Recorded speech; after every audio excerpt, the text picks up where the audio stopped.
चुंबकीय तिलिस्मी शक्ति। ये पेंटिंग देख रही हो तुम ज्योति?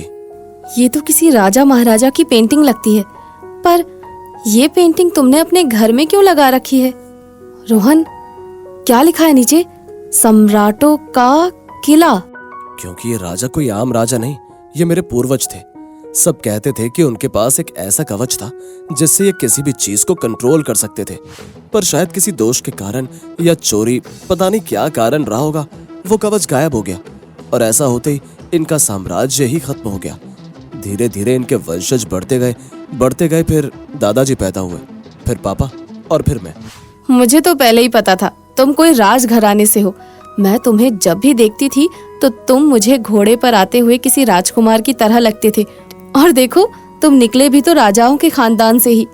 पर तुम लोग इन पिक्चर्स को अपने हॉल में क्यों नहीं लगाते? इन्हें यहाँ इस कमरे में अलग थलग क्यों रखे हो?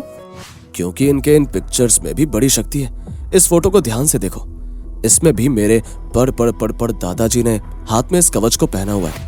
जब भी हम इन पिक्चर्स को हॉल में लगाते हैं तो सारी चीजें मानो इस फोटो की ओर खुद ब खुद खींची चली आती हैं, और ऐसा ना हो इसलिए हम इस फोटो को एक ऐसे कमरे में रखते हैं जहाँ पर कुछ ना हो। और कुछ इस तरह इस कवच के बारे में ज्योति को पता चलता है। रोहन और ज्योति आर्किटेक्चर के स्टूडेंट थे।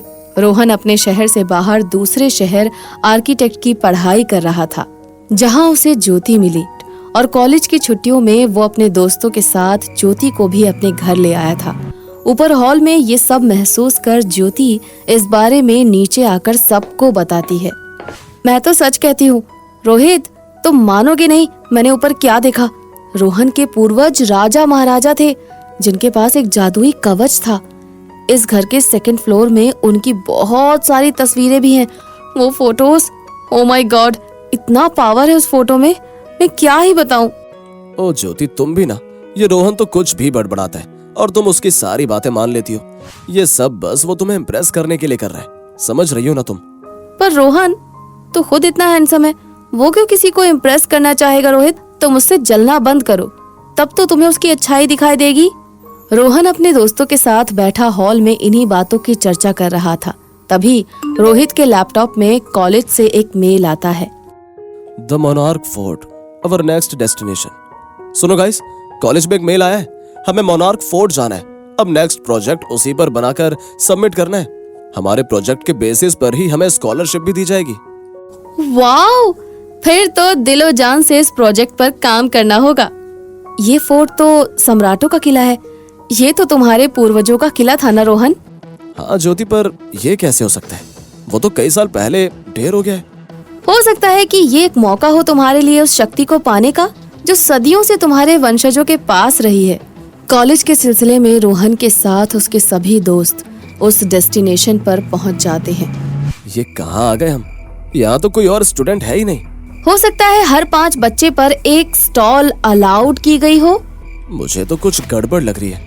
यहाँ मैं एक बार फिर से इस ईमेल को चेक करता हूँ। हो सकता है कॉलेज वालों ने डेस्टिनेशन में कोई चेंज कर दिया।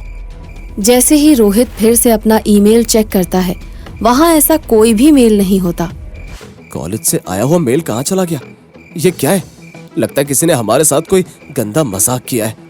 तुम्हारे लैपटॉप में अपने आप एक ईमेल आना और हमारा यहाँ पहुँच जाना एक इत्तेफाक नहीं हो सकता। मुझे लगता है हमें अंदर चलना चाहिए। हाँ रोहित, रोहन ठीक कह रहा है। अब हम यहाँ तक आ ही गए हैं तो अंदर चलते हैं ना। थोड़ी सी अपनी आर्किटेक्ट की स्किल भी देख लेंगे कि फोर्ट कितने साल पुराना है। रोहन के साथ सभी अंदर उस महल की तरफ जाते हैं। दूर से महल पूरी तरह से जर्जर लग रहा था, पर धीरे धीरे जैसे जैसे सब महल के करीब जाते हैं, महल का रंग रूप अपने आप बदलता जाता है, मानो महल अभी अभी बना हो। महल के दरवाजे पर लगे ताले को तोड़कर जैसे ही सभी अंदर जाते हैं, उनके कपड़े सालों पहले राजा महाराजा के राजपाट में रहने वाले लोगों की तरह बदल जाते हैं। मैं तो कोई मालन लग रही हूँ और प्रिया तुम कोई गरीब सब्जी वाली। मैं तो कोई मंत्री लग रहा हूँ, पर ये रोहन, इसे राजा के कपड़े क्यों मिले? यहाँ भी कोई जालसाजी कर ली क्या तुमने? ये सब तो बड़ा अजीब है और रहस्यमय भी। हो सकता है सदियों पहले इस गांव में हम लोग ही रहते हो और ये हमारा पूर्व जन्म हो। मतलब तुम्हारे पड़ दादा कोई और नहीं, तुम ही थे? मतलब तुम अब उस कवच के चोरी होने के पीछे के राज को जान सकते हो। अब मैं समझी, तुमने कहा था तुम्हारे घर के राजाओं की तस्वीरों में भी जान है, और हम सब तुम्हारे घर गए थे और उन तस्वीरों को भी देखा। हो सकता है इस कवच के बारे में हम में से कोई पिछले जन्म में जानता हो। आखिर ये सब क्या हो रहा था और क्यों हो रहा था, ये ना ही रोहन समझ पा रहा था और ना ही उसके दोस्त। और इसी गुत्थी को सुलझाने के लिए वो सब महल में आगे बढ़ते हैं। धीरे धीरे रात अपना आंचल बिखेरने लग जाती है। बहुत रात हो चुकी है, मुझे लगता है अब हम सबको सोना चाहिए। काफी बड़ा महल है, अपनी अपनी पसंद के कमरे चुनकर सब उसी में सो जाओ। रात को सभी अपने अपने कमरे पसंद करके उसमें सोने के लिए चले जाते हैं। जब रोहन गहरी नींद में होता है तो उसे एक शेर उसकी ओर आता हुआ सुनाई देता है। वो झटके से उठकर खिड़की से बाहर जाता है, जहां वो देखता है एक साथ कई अजीबोगरीब दिखने वाले आधे इंसान आधे जानवर उसके महल की ओर भागे आ रहे हैं। इन्हें रोकना होगा। और वैसे ही रोहन अपने बिस्तर के बगल के ड्रॉर को खोलकर उस कवच को बाहर निकाल लेता है। ये तो वही कवच है, पर मुझे कैसे पता चला कि इस ड्रॉर में कवच है? मैं तो यहाँ पहली बार आया हूँ। रोहन भागता हुआ छत की ओर जाता है, जहाँ पहले से ही उसके बाकी दोस्त मौजूद थे। अब हम क्या करेंगे रोहन?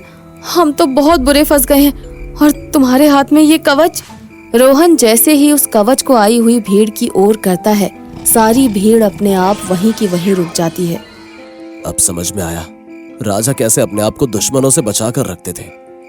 रोहन जैसे ही उस कवच के डायल को घुमाता है, बाहर खड़े सभी अजीबोगरीब दिखने वाले आधे इंसान आधे जानवर वहां से अदृश्य हो जाते हैं। और तभी अपने माथे पर सलवट किए रोहन कहता है, रात अभी खत्म नहीं हुई है, सब अपने अपने कमरे में जाओ और अपनी नींद पूरी करो। अगर वो धोखेबाज जिसने कवच की चोरी की थी वो अगर यहाँ मौजूद है, तो उसने मुझे कवच को इस्तेमाल करते हुए देखा होगा। वो जरूर यहाँ आएगा इसे चुराने, और आज इस रात से पर्दाफाश हो ही जाएगा कि किस कारण मेरे पूर्वजों का राजपाट समाप्त हुआ था। अपनी आंखों को बंद करके रोहन सोने की एक्टिंग करता है कि तभी उसे अपने दरवाजे के पास किसी के पैरों की आहट सुनाई देती है। पर रोहन अपनी आंखें नहीं खोलता।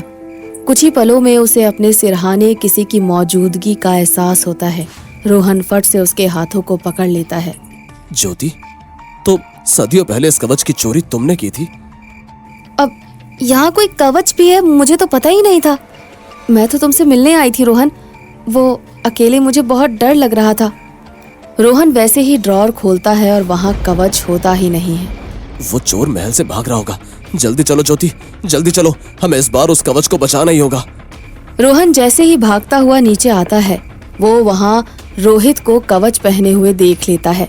क्या हो गया? कवच पहनकर तो तुम खुद को राजा ही समझने लग गए थे। अरे भाई, ये तुम्हारा पूर्व जन्म नहीं है, 2023 है। यानी सदियों पहले राजा के सेनापति ने ही इस कवच की चोरी की थी, इसलिए मेल भी तुम्हें ही आया रोहित। और शायद इसीलिए ये तुमसे जलता भी है ना? हमें इस कवच को फिर से राजा के ड्रॉर में रखकर अपने घर चलना चाहिए। रोहन उस कवच को राजा के ड्रॉर में रखकर वापस अपने घर के लिए निकल पड़ता है। रास्ते में बस में बैठी ज्योति कुछ सर्च करती है। हे गाइस, देखो, हम जहाँ गए थे नेट में उस जगह के बारे में तो कोई जानकारी ही नहीं है। तो क्या जो हमने महसूस किया वो हमारा भ्रम था या हकीकत? कुछ एहसास ही रहे तो अच्छा है। ज्योति, जो हुआ उसे हमें भूल जाना चाहिए।